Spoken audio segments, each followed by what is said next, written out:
Rugby has been played at Moortown in Alwoodley since 1934, but the rules of this under-16 game against local rivals Ripon could change following pressure from health professionals and academics calling for a ban on the collision side of the game in junior rugby.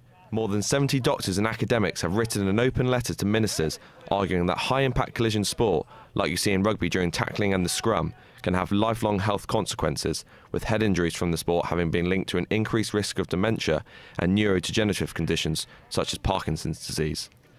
The view by many specialists, though, is that there is a balance of both risk and benefits from playing the sport. Clearly in rugby there are risks of getting injury, which could include a hit to the head, and there are benefits which people have to make up their own opinion whether that outweighs the risks, I suppose. I think the first benefit is that you do exercise, and usually you would train once or maybe twice a week, and in a nation where obesity and mental health issues seem to be increasing, exercise mitigates both of those. This is Matt Hampson. 12 years ago, he suffered a life-changing injury playing the game he loves. Been selected to play for England under 21s in the Six Nations Championships against the Scots, and I was in a routine training session the Tuesday before the Friday we were due to play Scotland, and I was in a scrum, and the scrum collapsed and I took the weight of both backs on the back of my neck, and it left me, I had to be resuscitated. Matt is paralysed from the neck down and requires a ventilator to aid with his breathing. But despite the challenges he has faced, he has learnt to adapt. I obviously didn't recover to the sort of degree that I wanted to, but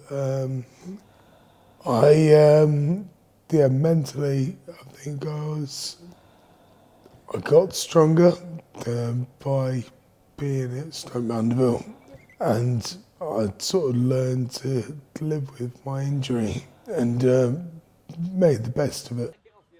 One study found that concussion rates in rugby were 3 times more than those of ice hockey and 8 times those of American football. But despite this, the 4 UK chief medical officers have rejected the call for a ban, claiming the sport is no more injury-prone than others.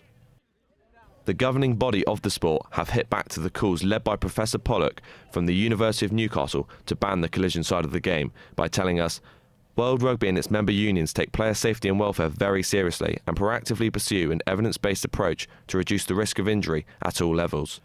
The continual claims made by Professor Pollock are not based on like-for-like injury statistics, and her extreme and alarmist conclusions are simply not supported by the data.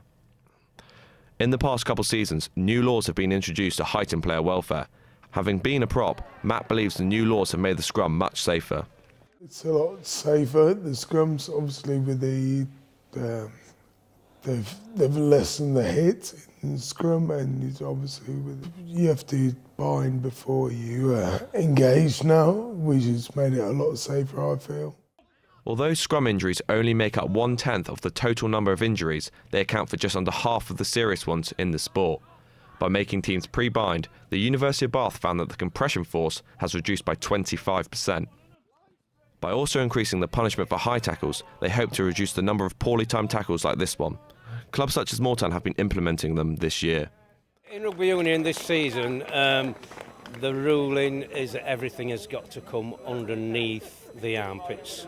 Tackles cannot be made above. If you wrap your hand over a shoulder from behind, you can be penalised for it. And everything that the rule changes are for is purely for safety reasons. They're trying to make the game safe, but without taking that contact element out of the sport. Matt feels that a collision ban is not the answer. I just think the world's gone mad. I think it's ridiculous. What can you do? For me personally, I think rugby gives me more now than what it did before my accident. And what I mean by that is that there's no other sport in the world that I can think of that looks after its own like rugby has done with me. The Rugby Football Union has taken a similar stance to World Rugby and has no plans to reduce the number of people playing the sport. In 2012, they started a 7-year programme to introduce rugby to 1 million children in state schools across England. The RFU's programme, which will run until 2019, has so far reached 400 schools with 350 to follow. George Pritchard for News at Leeds.